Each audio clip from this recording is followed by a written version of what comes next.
Hi everybody, welcome back to my studio. I'm Sara Gallegos and I'm so excited to show you what I came up with for my Baby Lock Love of Sewing Challenge.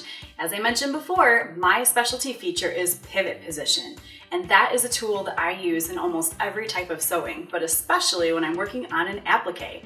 So I came up with this cute little wall hanging. It says beautiful and has these little party dresses on it.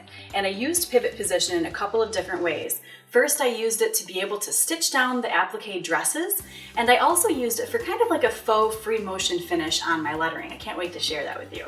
Now, the inspiration for this project was Riley Blake's beautiful metallic gold fabrics. They have this gold foil on top and they're beautiful, wonderful to work with. So I had a whole assortment of those, and when I saw those, I remembered that I had a really cool template from Sizzix, my die cutting machine, that looked like little party dresses. And I just saw those gold fabrics and it made me think of ball gowns. So I decided to use an assortment of those and this cute little template from my die cutting machine to create the project. Now, I needed a background fabric and I chose this pretty turquoisey green color for the background of my gold fabrics. And then I needed something else for the lettering, and I decided to go with this pretty pink solid Kona.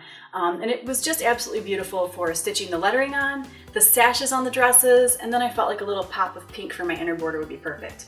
For your background fabrics, you need about a half a yard of each. For your dress fabrics, say a fat quarter. I cut my little dresses out of several different fabrics and then just kind of auditioned which ones I liked the best.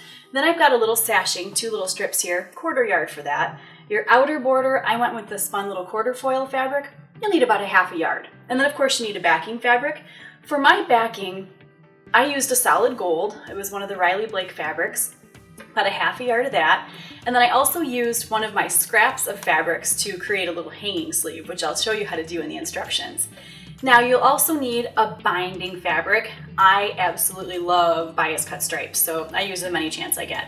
If you're not cutting them on the bias, you need less fabric, which is kind of nice. So a quarter of a yard of binding fabric is great if you're not doing a bias cut, but if you are, you want about a half a yard.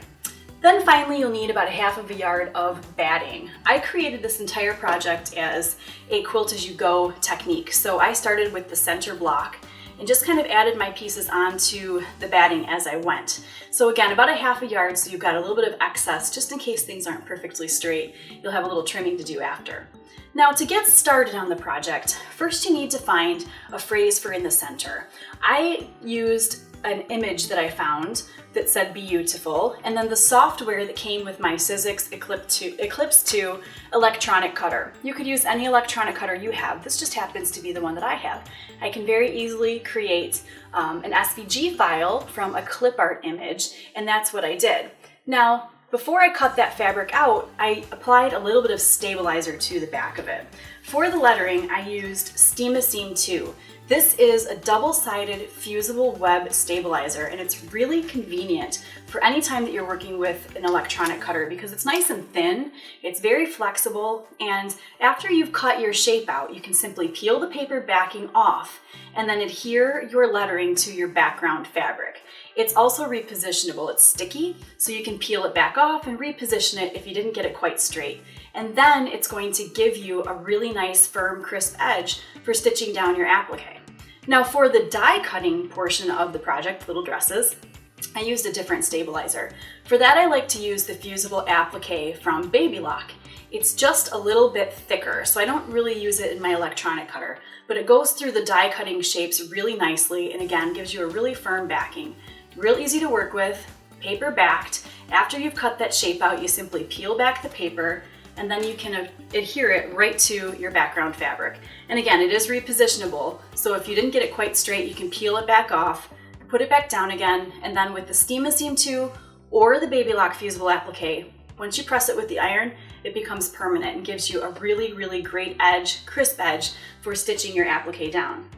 Now, before you stitch down that applique or even adhere it to your background fabric, it's really important to make sure that you press your background fabrics really well. And you want to use your favorite spray starch alternative. I use Flatter, some people use Best Press, whichever is your favorite. You want to give your fabric a nice coating of it and then press it so that any of the little wrinkles from the fold of the fabric or any little tucks or bumps are completely pressed out. Because if you fuse something to the back of that fabric, before you iron it, you're gonna fuse those wrinkles in. So make sure you give yourself a nice running start with a good, flat, crisp fabric. So once you have created your shapes and you're ready to construct, you need some great threads. So I used 2 different threads in my project. I absolutely love experimenting with different types of threads. I find it a little boring just to stick with cotton and polyester. So if I can experiment with different threads in a project, I'm a happy girl. The first one that I used is a new thread from Madeira. It's called Frosted Matte.